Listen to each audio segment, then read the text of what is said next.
I didn't want to just write songs on this album without actually really knowing what I was talking about, you know? So last night, 8 o'clock, from her upcoming album, Daughter from Hell, the first single, Gracie Abrams and Hit the Wall. And I like it. Oh my God. We got the bell. we need more cowbell. Famously, yeah. Thank you. It's so funny how when you hear a song for the first time, I don't know, in this business, we don't really understand a song until like the third heard, or the third heard, we call it. But we kind of got it in the first run. We were listening to it.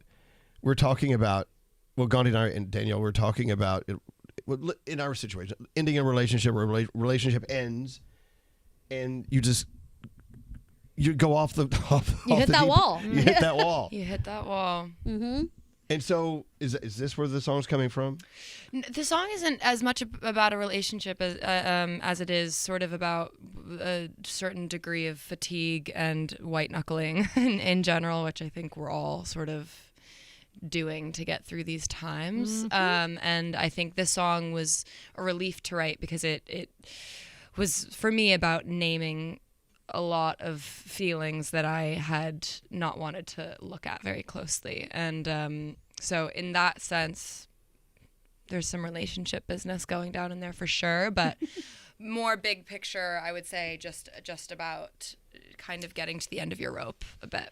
Well, so in your album, Daughter from Hell, this is the time capsule of you when the songs were written. Yeah. Going back, but when you go back to The Secret of Us at that time, and your difference in how you're approaching life and how life is approaching you has shifted. Mm-hmm. So now you have one foot in the old world and the other foot in the new world, and here you are in between, trying to be centered between the two. Mm-hmm. Is that where this album is going? Yeah, this album is really like it's kind of just, it feels reflective of this. If we're all lucky enough to live through our 20s, it feels like this in-between place where we don't actually know what the next 10 years might look like, but we've been lucky enough to live more and have a bit broader of an imagination. And I think in the past, when writing Secret of Us or writing Good Riddance, there was kind of more like a diaristic approach, which like I love in songwriting so much. This album feels a bit more existential to me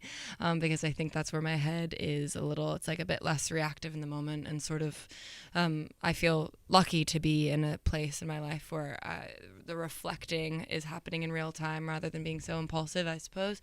So yeah, I think like I would say that this album doesn't feel like a big swing, like shift for me in terms of like the style, but it feels like we're mining deeper. Aaron Dessner, who made the project with me, he and I have been working together for 6 years, and this feels like a closer study sort of on all of our instincts as collaborators and as artists individually. So it was a real joy to make. I saw an interview with you where you said that New York kind of feels like your support place, like it's good for your writing. Yeah, totally. It's personal for you. You feel safe? Yeah. You feel safe? We found someone who feels safe in New York. Yes. Talk about that. My family I have family from New York, and I went to college here, and so many of my closest friends live here, and I think also the city being what it is, it just is such a generative place to be. I love how quickly things move, and I think when we're in a moment like this and there's album excitement, for me personally, it's a great city to be in, because I think it really forces you to keep the ball rolling. You do. Not retreat. If you have to keep the ball rolling, you have to keep pushing that boulder up the hill. You don't have time to be scared. No, that's true. You got to keep moving. That's why we love New York. We feel safe here because we're so unsafe.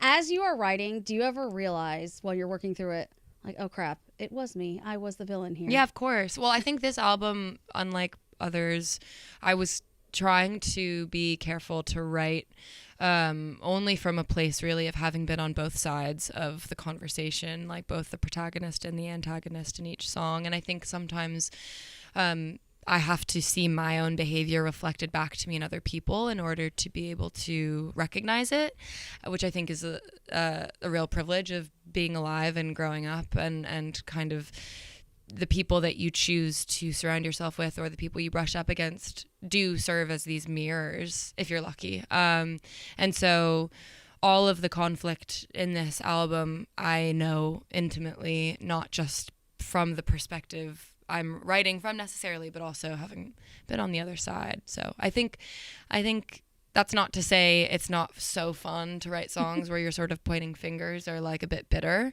But I want to be a decent person, and I think that there are it can be hard in ways that I was not always careful with to have a song written about you.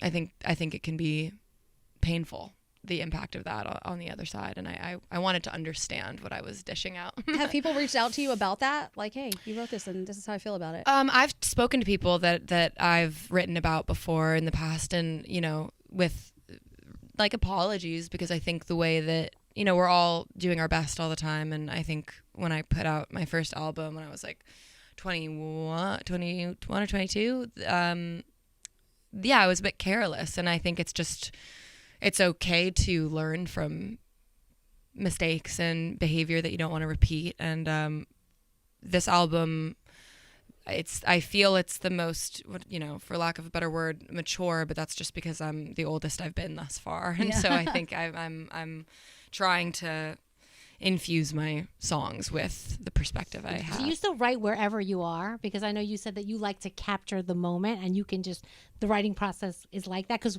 we'll have people that come in here all the time and just tell us that this is how they write music. I write all the time, and I think I live such a peripatetic life that being in one place it's just not the reality of life anymore, which is bizarre and confusing sometimes, and also incredibly lucky because I get to feel so many songs, get a bit of like the DNA of wherever we are at any given point. Gracie Abrams is here. Daughter from Hell is the album. It comes out in July, but the single that we're going to play in a second called Hit the Wall. As you listen to these tracks on Daughter from Hell that's coming out in July, that's the soundtrack of your life, for lack of a better term. Now you're on to new conflicts, or you're on to new happy, joy things.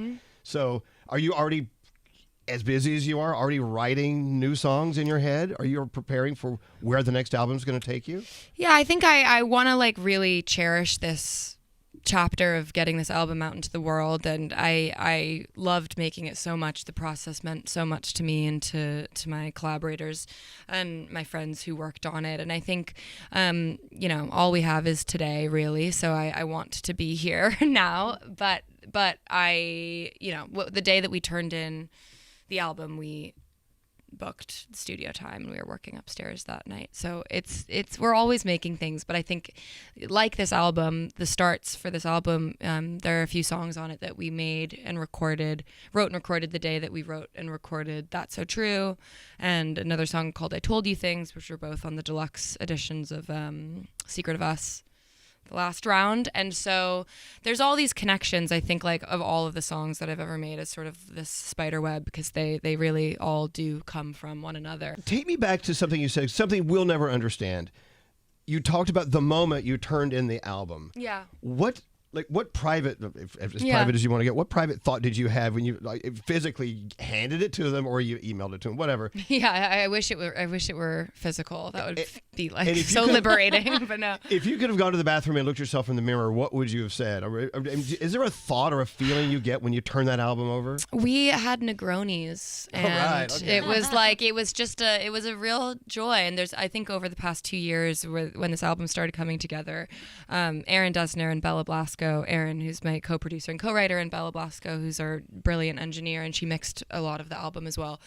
The three of us have been working together for 6 years now. It's bizarre. I hear artists compare that feeling to like childbirth, and I can't speak to that. And I also I don't find it painful. Like I find it, but maybe they're not talking about the painful part. You don't need an epidural before you turn your album in. I don't know about that. I did have a Negroni, so the equivalent. It's epidural light. Yeah. Daughter from Hell. Yeah. Name of the album. Yes. What did you do to your parents? Oh, a whole lot. It took years off their lives, probably. Are you still doing things to your parents? We've earned the relationships that we have now, very luckily, so I love them with my whole heart. I'm sure they were daughters and sons from Hell as well, so it's okay. We pass it And they're on. just happy everybody knows now, because that's what you named the album. Exactly. I've aired out all the dirty laundry. Just do a big search and find out when Gracie's going to be in your city. And of course, like I said, the album Daughter from Hell comes out July 17th. But Hit the Wall came out last night. We're going to play it for you now. Gracie Abrams, thanks for coming by. Thank you for having me. And here it is. It's Hit the Wall.